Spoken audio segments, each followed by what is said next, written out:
"You're too old to sit with us," my daughter-in-law said at the family dinner, her voice calm, almost bored, as if she were commenting on the weather. I didn't argue. I didn't ask her to repeat herself. I simply pushed my chair back, folded my napkin, and stood up. My son kept his eyes on his plate. No one stopped me. I walked out of the dining room without a word. "I'm glad you're here. Stay with me until the end, and if you'd like, leave a comment telling me the city you're watching from." I never imagined my story would travel this far. The dining room felt strangely quiet after I left, though I could still hear the clink of silverware behind me. That table had been in our family for decades. Oak, solid, heavy. My husband had refinished it himself one summer when the kids were still small, sanding it in the garage until the air smelled like sawdust and effort. I ran my fingers along the hallway wall as I walked away, steadying myself, not from weakness, but from the realization that something fundamental had shifted. I was 72 years old, and for the first time, I understood that age does not protect you from being dismissed. It only makes people feel more entitled to do it quietly. That dinner had started like so many others. A Sunday evening. Roast chicken, green beans, mashed potatoes. I had arrived early, as I always did, carrying a peach pie I'd baked that afternoon. My daughter-in-law barely glanced up when I walked in. My son hugged me briefly, already distracted. The grandchildren were sent to the living room with their tablets, and the adults sat down to eat. At first, the conversation was polite. Work, school, the weather turning colder. Then my daughter-in-law suggested rearranging the seating so the kids could feel more comfortable. She smiled when she said it, the kind of smile that doesn't quite reach the eyes. Chairs scraped against the floor, plates were moved, and then she looked directly at me and said those words. Too old. Not sick, not confused, not unable, just too old. What hurt most wasn't the sentence itself. It was the silence that followed. My son didn't protest. He didn't laugh it off. He didn't say, "Mom, that's not funny." He simply shifted in his seat and reached for his water glass. In that moment, I realized the decision had already been made before I arrived. I was just the last to be informed. I went into the guest room and sat on the edge of the bed. The house was warm, familiar, filled with things I had helped choose, pay for, and maintain over the years. I had watched their children while they built their careers. I had written checks when repairs were needed. I had stayed quiet when my opinions were no longer welcome, telling myself that this was what support looked like. That night, I didn't cry. I stared at the framed photo on the dresser, my husband and me at a state fair 20 years earlier, sunburned and laughing, holding lemonades. He used to say, "As long as we respect ourselves, no one can take that from us." I hadn't thought about that line in years. From the hallway, I heard laughter. Dinner continued without me. My chair remained empty, and no one came to look for me. I picked up my purse and my coat and let myself out through the side door. The air was cool, the street quiet. As I walked to my car, I understood something with absolute clarity. They thought I was too old to sit at their table. They never considered that I might be old enough to know when it was time to stand up and leave. The house felt different when I returned that night, quieter than it had any right to be, as if the walls themselves had learned to hold their breath. I turned on a single lamp in the living room and set my purse down carefully, the same way I always had. Habit doesn't disappear just because your place in the family does. My husband had been gone for 3 years. Not suddenly, not dramatically. Cancer has a way of leaving slowly, taking pieces of a person with it until what's left is absence. After the funeral, everyone promised nothing would change. They said family stays family. They said I would never be alone. They didn't lie outright. They just let time do the work for them. I took off my coat and folded it over the back of the chair. The clock on the wall ticked loudly, each second clear and sharp. I hadn't noticed it before, not when my husband used to sit in his recliner and comment on the evening news, not when the grandchildren ran through the house on holidays. Now the sound felt like it was aimed directly at me, counting something down. I went into the kitchen and poured myself a glass of water. The sink light flickered the way it always did. I'd mentioned it months ago. My son said he'd take a look. He never did. It was a small thing, but lately everything seemed to be made up of small things left undone. After my husband passed, I told myself I didn't need much. I cooked less. I bought smaller portions. I stopped setting the table for more than one. Still, I kept the house the same. I kept my routines. I believed that staying useful would keep me included. Somewhere along the way, usefulness turned into convenience. I sat at the kitchen table and looked at my phone. No messages. No missed calls. Not even a polite check-in asking if I'd gotten home safely. I wasn't surprised. The silence had been building for a while. It showed up in the way plans were made without me, in conversations that stopped when I entered the room, in decisions that were already finalized by the time I heard about them. I remembered the first time I noticed it clearly. A holiday seating change, explained away as just easier this way. A family photo taken while I was in the restroom. A comment about how things were simpler now that they didn't have to consider my preferences. At the time, I told myself not to be sensitive. I told myself families change. I told myself age comes with adjustments. What I didn't tell myself was that adjustments can become exclusions if no one is paying attention. I rinsed the empty glass and set it in the drying rack. My movements were slow, deliberate. I wasn't tired. I was alert in a way I hadn't been in years. That dinner table replayed itself in my mind. Not the words, but the expressions, the ease with which they continued eating. The way my chair was already being absorbed back into the arrangement. I walked down the hallway and stopped at the doorway of the spare room. It used to be a guest room. Then it became storage. Boxes stacked neatly, labeled in my handwriting. Things I'd been meaning to sort through. Things no one else had asked about. I sat on the bed and rested my hands on my knees. For decades, I had been the one who smoothed things over, who adjusted, who made room. I had mistaken endurance for belonging. That night, alone in my quiet house, I understood something plainly. I hadn't been pushed aside because I was old. I had been pushed aside because I no longer demanded a place. And for the first time since my husband died, I didn't feel grief. I felt clarity. The changes didn't arrive all at once. They slipped in quietly, disguised as practicality, as convenience, as progress. Looking back, I could trace them clearly, but at the time, each one felt too small to challenge on its own. It started with the house. One afternoon, I noticed my coat rack had been moved from the entryway to the hallway closet. My daughter-in-law said it made the space look cleaner. Another week, a box of my papers appeared in the spare room, neatly stacked, labeled in her handwriting. "Just organizing," she said, cheerful and efficient. I thanked her, even though I hadn't asked. My son began speaking differently too. Less eye contact, shorter answers. He stopped asking what I thought and started informing me of decisions that were already made. Dinner plans changed without notice. Family gatherings shifted locations. When I asked questions, he'd say, "It's just easier this way, Mom." Easier for whom was never discussed. I noticed my name slowly disappearing from conversations. We decided. We talked about it. We figured it out. I was still in the room, still listening, but no longer included. At first, I told myself this was normal. Children grow up, families evolve, parents step back, but stepping back assumes someone is still holding the door open. One afternoon, I went to retrieve a folder from the filing cabinet in the den. The drawer was locked. I stood there longer than necessary, key in hand, confused. That cabinet had never been locked before. When I asked about it later, my daughter-in-law waved it off. "Oh, we're just keeping important documents secure now. You know how things are." I knew how things were, all right. Even the grandchildren had changed. They were polite, but distant, guided gently away when they lingered too long. "Let Grandma rest," my daughter-in-law would say, placing a hand on their shoulders. I wasn't tired. I was being managed. My son avoided being alone with me.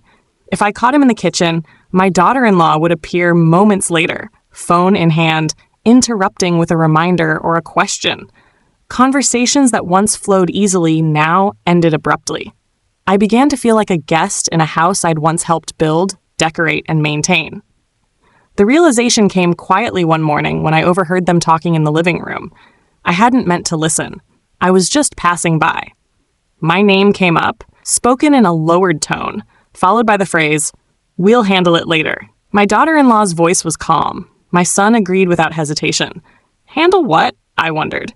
Or rather, handle whom? That night, I lay awake replaying moments I had dismissed for months. The way my chair at the table had been nudged farther from the center. The way my opinions were met with polite smiles instead of discussion. The way my presence seemed tolerated, not welcomed. It wasn't cruelty. That would have been easier to confront. It was strategy. Quiet, patient, wrapped in reasonable language. By the time the dinner happened, the one where I was told I was too old to sit with them, the groundwork had already been laid. That sentence hadn't been an outburst. It had been a conclusion. I sat at my kitchen table the next morning with a cup of coffee growing cold in my hands. For years, I had believed that love meant flexibility, that being understanding would keep me close. I had mistaken silence for peace. Now I saw the pattern clearly. Each small change had been a step. Each step had led me further from the center of my own family. And once I recognized that, I stopped asking myself what I had done wrong. I started asking myself what they were planning to do next. There was a time when my presence was essential. I remembered it clearly, not because it was distant, but because it had been so constant. I used to be the first one awake in the house, the last one to turn off the lights. I knew where every receipt was kept, which drawer held spare keys, and which bills needed attention before the end of the month. When my son and his wife bought this house, they couldn't afford everything it needed. I wrote checks without ceremony. New roof, updated plumbing, a used sedan when their old one gave out. I never asked for repayment. I told myself that investing in family was never a mistake. After the grandchildren were born, my days revolved around schedules that weren't mine. School pickups, doctor's appointments. Long afternoons spent on the living room floor, building towers that were meant to be knocked down. I cooked dinners so they wouldn't have to rush. I stayed late so they could work overtime or enjoy an evening out. I didn't keep track. I didn't need to. Back then, my advice was welcomed. My voice mattered. When something went wrong, they came to me first. I had been the anchor, the safety net, the quiet solution behind many of their problems. Somewhere along the way, that role shifted. It didn't happen with an argument or a declaration. It happened with reassurances. You've done enough. We don't want you to feel obligated. You should rest more. Each sentence sounded kind on the surface. Together, they began to sound like instructions. I complied without resistance. I stepped back when asked. I reduced my involvement when hinted. I believed this was what respect looked like in later years. I believed independence meant knowing when to let go. What I didn't see was how quickly gratitude fades when people get used to receiving without remembering the cost. I remembered the first holiday I didn't host. My daughter-in-law said it would be easier at their place. I arrived with a dish anyway, something familiar. No one noticed it hadn't been served. No one asked for the recipe. I told myself traditions evolve. I remembered the first time a financial decision was made without consulting me. Repairs scheduled, accounts adjusted, explanations offered afterward, never before. I nodded and said it was fine, even when it wasn't. Each time I stayed quiet, the space I occupied grew smaller. By the time my husband passed, I was already in the habit of minimizing myself. I didn't want to burden anyone with my grief. I didn't want to disrupt their routines. I accepted condolences and promises that I was never meant to collect on. I see now that I taught them how to treat me, not through weakness, but through patience, not through helplessness, but through generosity without boundaries. Sitting alone that afternoon, I replayed the years in my mind, not with bitterness, but with honesty. I saw a woman who had given freely, trusting that love was enough to secure her place. I saw how easily support can be reclassified as expectation, and expectation can turn into entitlement. The dinner table incident wasn't a sudden betrayal. It was the result of a long education, one I hadn't realized I was providing. They learned that I would adapt, that I would excuse, that I would endure. What they didn't learn was what would happen when I stopped. And as that thought settled in, I understood something important. I hadn't lost my value over time. I had simply allowed others to forget it. The hardest part wasn't what my daughter-in-law said. It was what my son didn't. I replayed that moment more than any other. Her voice had been steady, confident, practiced, but his silence sat heavier than her words ever could. He had grown up at my kitchen table, doing homework while I cooked dinner, complaining about chores, asking for advice he pretended not to need. I knew the sound of his footsteps, the look on his face when something worried him. That night, I knew him by what he refused to do. He didn't look surprised. He didn't look conflicted. He looked relieved that someone else had said it first. In the days after the dinner, he didn't call. I told myself he needed time. I told myself he was caught in the middle. I told myself all the familiar excuses that make disappointment easier to swallow. But time has a way of stripping excuses down to what they really are. When he finally did reach out, it wasn't to ask how I was. It was to discuss logistics. "We've been thinking," he said, as if the thought had just occurred to him, that maybe it's time to simplify things. Simplify was his new favorite word. Simplify the house. Simplify expenses. Simplify arrangements. Each suggestion moved me further out of the picture while sounding reasonable enough to argue against without seeming difficult. He spoke carefully, choosing words the way people do when they're afraid of confrontation but committed to an outcome. I listened. I asked a few questions. He answered them vaguely. When I mentioned how hurtful that dinner had been, there was a pause on the line. Then he said, "You know how she is. She didn't mean it like that." I wondered how else it could have meant. That was when I understood something clearly. He wasn't confused. He wasn't trapped. He had made a choice. Not loudly, not proudly, but deliberately. He had chosen comfort over courage. Peace in his household over fairness to his mother. I didn't argue with him. I didn't remind him of the years I'd stood between him and hardship. I didn't list my sacrifices or demand recognition. I had learned by then that listing your worth to people who benefit from your silence is rarely effective. Instead, I observed. I noticed how often he deferred to his wife, even when the topic involved me directly. I noticed how decisions were framed as already settled. I noticed how my role had been quietly redefined from participant to problem to be managed. There was a moment, weeks later, when he stopped by unexpectedly. He stood in the doorway, hands in his pockets, eyes scanning the room like he was visiting a place he used to know. He didn't sit. He didn't stay long. Before he left, he said, "We just want what's best for everyone." He didn't ask what was best for me. After the door closed, I stood in the quiet and felt something settle in my chest. Not anger, not sadness, acceptance. The kind that comes when you stop hoping for a version of someone that no longer exists. I had spent years protecting my son from discomfort, smoothing his path, absorbing the weight of decisions so he wouldn't have to.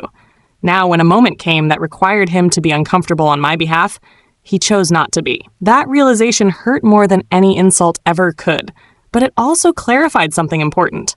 If he could step back so easily, then so could I. And once I accepted that, I stopped waiting for him to stand up for me. I began preparing to stand for myself. It was a conversation with someone outside the family that finally confirmed what I already sensed. Not a confrontation, not advice given with drama, just a quiet observation that landed harder than any argument. I ran into my neighbor Elaine at the grocery store one morning. We'd lived on the same street for years, exchanged pleasantries, waved from driveways. She asked how I was doing. I answered the way people do when they don't want to invite concern. "Fine," I said, and smiled. She didn't smile back. "You don't look fine," she said gently. "You look like someone's already made plans for you." I laughed it off at first, but the words stayed with me. We stood near the produce section, carts between us, fluorescent lights buzzing overhead. She told me she'd seen it before, with her own sister. How small changes came first, how concern was used as justification, how family conversations slowly stopped, including the person they were about. "They don't think they're being cruel," she said. "They think they're being practical." Practical. Another word I'd heard more times than I could count. Later that week, I had coffee with a friend from church, Margaret, someone who knew my husband when he was still alive. She listened quietly as I spoke, never interrupting, never reacting too strongly. When I finished, she reached across the table and touched my hand. "They're rearranging your life without asking," she said. "That usually means they're preparing for something." Preparing. That word followed me home. I started paying closer attention, not with fear, but with focus. I noticed how often the word later came up when my name was mentioned, how paperwork was discussed vaguely, then put away quickly when I entered the room, how my daughter-in-law asked more questions about my finances than my health. One afternoon, she casually mentioned how nice a nearby senior community looked. "Just something to think about," she said, scrolling through photos on her phone. I nodded, non-committal. She seemed satisfied with that. That was when it became clear. They weren't reacting to my age. They were planning around it. I thought back to the locked filing cabinet, the reorganized rooms, the quiet conversations, the way decisions were presented as already resolved. None of it was random. It was preparation disguised as care. That realization didn't make me angry. It made me alert. I had spent years assuming good intentions were enough to guarantee fairness. I had trusted familiarity more than clarity. Now I saw the cost of that trust. I began reviewing things on my own. Slowly. Quietly. Not out of suspicion, but out of responsibility. I gathered documents I hadn't looked at in years. Deeds, statements, insurance policies, things I had once handled confidently, then handed off when others said they'd take care of it. As I sorted through the papers, I felt a strange calm settle in. Not fear, not panic, awareness. No one announced their plans outright. They didn't have to. They assumed I would continue doing what I had always done. Stay agreeable, stay flexible, stay silent. They assumed I wouldn't notice. By the end of the week, I understood something important. Being excluded from the table hadn't been the beginning of the problem. It had been a signal, a warning, delivered plainly, and I was done ignoring it. By then, I no longer reacted to what they said. I listened to what they avoided. The conversations grew more deliberate, more careful. My daughter-in-law started choosing her words like she was stepping around fragile glass. My son spoke less, but when he did, everything sounded rehearsed. They had moved past wondering what I wanted. They were focused on how to proceed without resistance. One evening, they invited me over just to talk. No special occasion. No urgency. The kind of invitation that sounds harmless until you recognize it for what it is. A meeting. We sat in the living room. The grandchildren were sent upstairs. The television was turned off. My daughter-in-law clasped her hands together and leaned forward, concern carefully arranged on her face. "We've been worried about you," she began. That sentence told me everything. She spoke about safety, about comfort, about how houses like mine were a lot to manage at your age. She mentioned stairs, maintenance, winters. She talked as if these were new discoveries, as if I hadn't lived through harsher seasons than she could imagine. My son nodded along. Occasionally, he added a phrase like long-term or planning ahead. He didn't look at me when he spoke. They floated ideas without committing to them. A smaller place, assistance, something temporary. They emphasized how flexible everything could be, how nothing needed to be decided right away. Yet somehow, the direction was unmistakable. I didn't interrupt. I didn't object. I didn't reassure them either. When they finished, my daughter-in-law smiled and said, "We just want to make sure everything's taken care of." Taken care of. Another phrase that sounds generous until you realize it rarely includes the person being discussed. I thanked them for their concern and told them I'd think about it. That seemed to satisfy them. They hadn't come for agreement. They'd come to measure resistance. After I left, I sat in my car for a long time without turning the key. The pieces were aligning now. The locked cabinet, the questions about finances, the senior community brochure casually left on the counter weeks earlier. The dinner table comment hadn't been an emotional slip. It had been a test, and I had passed it by not reacting. At home, I reviewed everything again. Not just documents, but memories. Moments where decisions had quietly shifted hands. Places where my authority had been gently replaced with oversight. I realized they weren't rushing. They didn't need to. They believed time was on their side. They believed I would eventually agree. That belief gave me an unexpected advantage. I began setting my own timeline quietly and carefully. I made appointments without mentioning them. I asked questions without announcing my intentions. I listened more than I spoke. I took notes. I kept copies. Nothing dramatic, nothing confrontational, just preparation. I noticed my daughter-in-law's patience thinning as weeks passed without progress. Her suggestions became more pointed. Her tone sharpened just enough to reveal frustration. My son tried to smooth things over, still avoiding direct conflict, still hoping I would comply without forcing him to choose. They didn't know that the choice had already been made. Not aloud, not formally, internally. I had spent years believing that stability came from keeping everyone comfortable. Now I understood something different. Stability comes from knowing exactly where you stand, and I was no longer standing where they thought I was. I became careful in ways I hadn't been before, not cautious out of fear, but deliberate out of clarity. Every interaction carried information now, whether they realized it or not. I stopped volunteering details about my days. When my son asked how I was feeling, I answered simply, fine. When my daughter-in-law asked if I'd thought more about options, I said I was taking my time. She smiled, but the smile no longer fooled me. It tightened at the corners when I didn't move as expected. I began handling my affairs quietly, the way I once had when my husband and I managed everything ourselves. I reviewed account statements line by line, not because I suspected theft, but because I wanted certainty. I made sure every document was where it should be. I changed nothing yet. I observed. At the bank, the clerk greeted me by name. I had been coming there longer than most of the staff had worked there. I asked questions that sounded routine. Confirmation of balances, access, authorizations. She answered calmly, professionally, unaware that each response settled something in my mind. I noticed how often my daughter-in-law checked her phone when we spoke, as if waiting for progress reports from somewhere else. I noticed how my son's tone changed when finances came up, becoming careful, almost rehearsed. They thought they were subtle. They weren't. I stopped correcting small assumptions. When they spoke as if decisions were shared, I didn't interrupt. When timelines were mentioned vaguely, I nodded.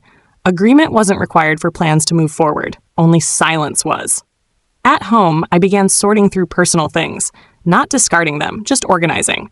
Letters, photographs, records, items I wanted accounted for, not misplaced. Each drawer I opened felt like reclaiming a small piece of ground. The house no longer felt like something I might lose. It felt like something I was choosing how to leave, on my terms, in my time. One afternoon, my daughter-in-law stopped by unexpectedly. She walked through the rooms, commenting on maintenance, on space, on how much work everything must be. Her words were framed as concern, but her eyes moved with purpose. Measuring. Assessing. You've done such a good job keeping everything together, she said. But you don't have to do it all anymore? I thanked her and changed the subject. She left without pressing the issue, but her impatience lingered in the air long after the door closed. I could sense it building, the frustration of a plan not moving fast enough. That impatience told me something important. They believed the end was inevitable. That belief made them careless. I continued my routines. Grocery shopping, church, morning walks. Nothing about my days suggested urgency.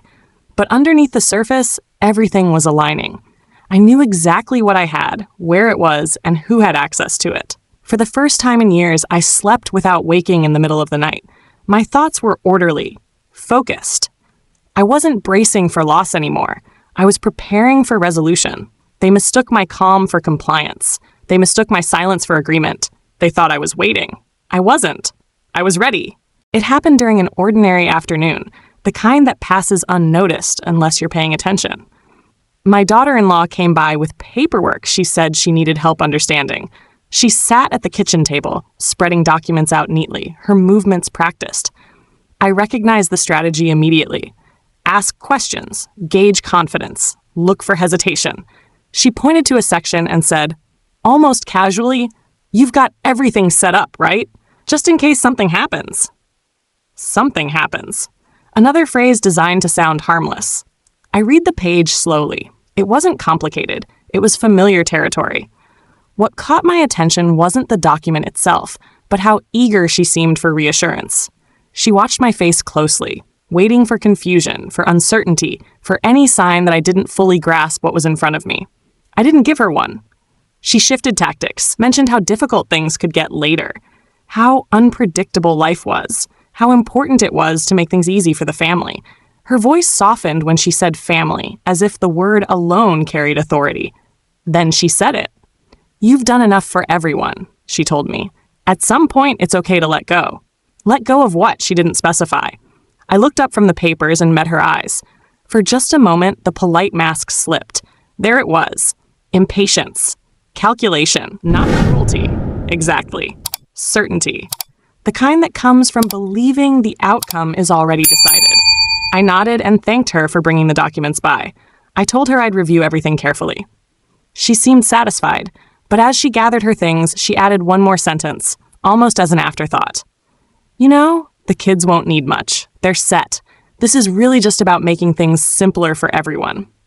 That was the first time she said it without pretending concern for me. Not about comfort, not about safety, about distribution. After she left, I sat at the table for a long time, the papers untouched in front of me. I wasn't shocked. I wasn't hurt. I felt something steadier than that. Confirmation. Everything I had observed, every pattern I had traced, led to this. They weren't worried about my well-being. They were planning around my absence. I gathered the documents and placed them back in the folder. Then I put the folder away, not where it had been before, but somewhere else. Somewhere private. Later that evening, my son called.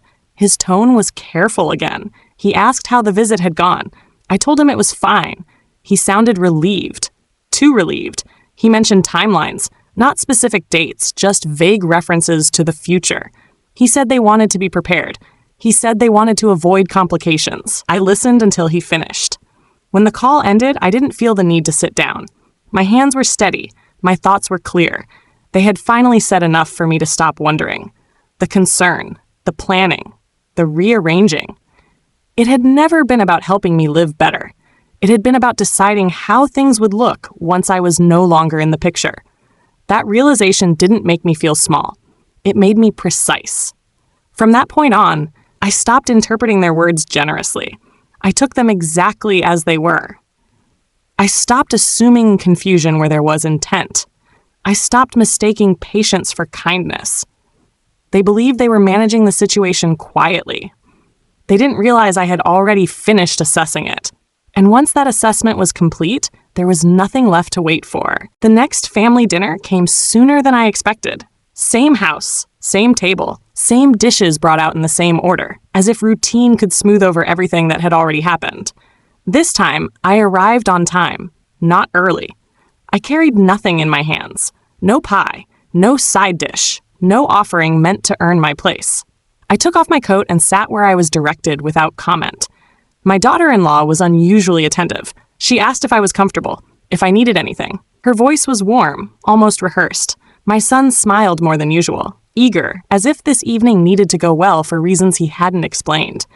The children laughed. Plates were passed. Conversation stayed light. No one mentioned age. No one mentioned plans. The silence around those topics was deliberate. I noticed how often my daughter-in-law watched me, gauging reactions. When I didn't engage much, she filled the space with chatter. When I listened quietly, she mistook it for reassurance. Halfway through the meal, she cleared her throat. "We've been thinking," she said, glancing at my son, "that it might be nice to start doing more things together. Make things easier for everyone." Easier. Again. My son nodded quickly. "Just keeping things simple," he added. I took a sip of water before responding. The glass felt cool and steady in my hand. "That sounds reasonable," I said. The relief on their faces was immediate. My daughter-in-law relaxed back into her chair. My son exhaled as if he'd been holding his breath. They exchanged a look that didn't include me. They thought this was agreement. They thought the conversation had moved in their favor. The rest of the dinner passed smoothly. Dessert was served. Coffee was poured. My chair remained at the table, but my presence was treated as settled, resolved, no longer requiring effort. When it was time to leave, my daughter-in-law hugged me longer than usual. "I'm glad you understand," she whispered. I smiled and thanked her for dinner. At home later that night, I sat at my kitchen table with the light on low. The house was quiet, familiar. Nothing had changed physically, but the balance had shifted completely. They believed I had accepted their direction. What they didn't understand was the difference between understanding someone's plan and agreeing to it. I had given them exactly what they wanted to see. Calm, cooperation, no resistance. That appearance mattered to them. It made the next steps feel safe. That dinner confirmed what I already knew. They weren't interested in reconciliation. They were interested in resolution, and resolution to them meant control. I reviewed my notes again. Dates, conversations, phrases repeated too often to be coincidence, patterns that no longer required interpretation. I slept well that night. The following morning, my daughter-in-law sent a message thanking me for being so open-minded. My son added a thumbs-up emoji. I didn't respond right away. There was no urgency now. Not for me. They believed the situation was finally moving forward. They didn't realize it was moving exactly where I intended it to go. And the next time we sat at a table together, the roles would be very different. The meeting was scheduled for a Tuesday morning, not framed as anything serious. Just a quick check-in, my son said. He suggested we meet at a neutral place, somewhere quiet. He chose a small office downtown, the kind with beige walls and polite smiles. I arrived a few minutes early. I always do. My daughter-in-law came in next, confident, organized, carrying a folder she held tightly against her chest. My son followed her, already uneasy, already aware that something about this felt different, though he couldn't name it yet. We sat down. She began speaking almost immediately. She talked about next steps, about paperwork, about timing, about how much easier things would be once everything was official.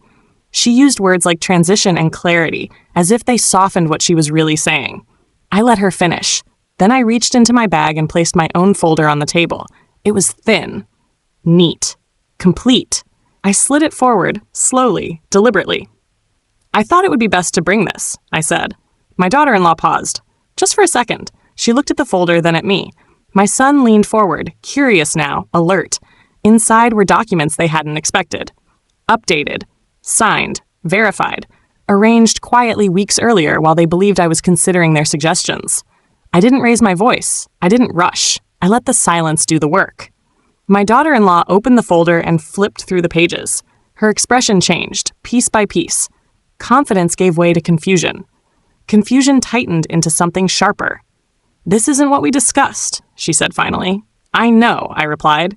My son looked between us, reading lines he hadn't known were there before. "Mom," he started, then stopped. He didn't know how to continue. "I've made my decisions," I said. "They're final." No accusation, no explanation, just fact. The room felt smaller after that.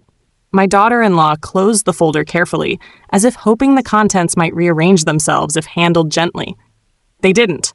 She tried again, softer this time. She talked about expectations, about family, about how surprised she was. I listened without interrupting. When she finished, I said one more thing. "I won't be managed." That was all. We didn't stay long after that. There was nothing left to negotiate. My son walked me to the door. He looked older than I remembered. Not tired, just exposed. "I didn't realize," he said quietly. I nodded. It wasn't unkind. It wasn't forgiving either.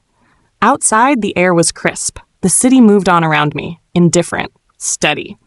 I stood there for a moment before heading to my car, feeling lighter than I had in years. They had believed I would wait until it was too late. They had believed silence meant surrender. What they hadn't understood was that I was never confused. I was preparing, and now everything was exactly where it needed to be. I didn't tell anyone what I did after that meeting. There was no announcement, no speech, no need to justify myself. I returned home, unlocked the door, and stepped into the quiet I had learned to value. The house welcomed me the same way it always had. Sunlight through the kitchen window, the faint creak of the hallway floorboard, familiar, steady, unchanged. I set my bag down and stood there for a moment, breathing evenly, feeling something settle into place. For years, I had mistaken presence for permission. I thought staying meant belonging. I thought silence preserved peace. I thought endurance was loyalty. I was wrong. Weeks passed. Then months. Contact became polite, measured. Occasional calls, short visits. The urgency was gone now, replaced by something cautious. They no longer spoke in plans, they asked questions instead. They waited. The dinner table remained, but I no longer measured my worth by the chair offered to me. Sometimes I joined them. Sometimes I didn't. When I did, I chose where I sat. When I didn't explain. My son tried, in his way. He apologized once, quietly, without ceremony. I listened. I accepted the apology for what it was, not for what it couldn't undo.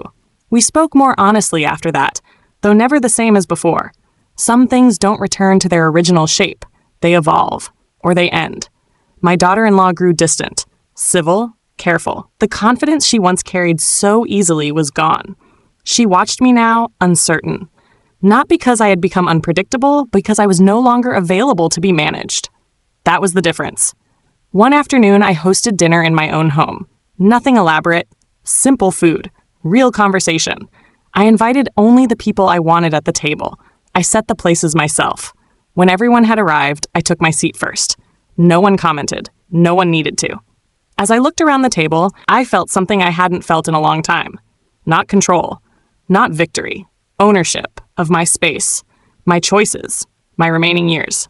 Later that night, after the dishes were done and the house was quiet again, I sat with a cup of tea and thought about that moment months earlier. The one sentence that had started everything. You're too old to sit with us. I smiled to myself. Age hadn't diminished me. It had clarified me. It had stripped away the need to please, to endure, to stay where I wasn't valued. It had taught me the difference between being included and being respected. I was never too old to sit at the table. I was simply old enough to know when a table no longer deserved me. And if there's one thing I've learned, it's this. When you stand up for yourself quietly, without apology, the world adjusts. Not because it wants to, but because it has to.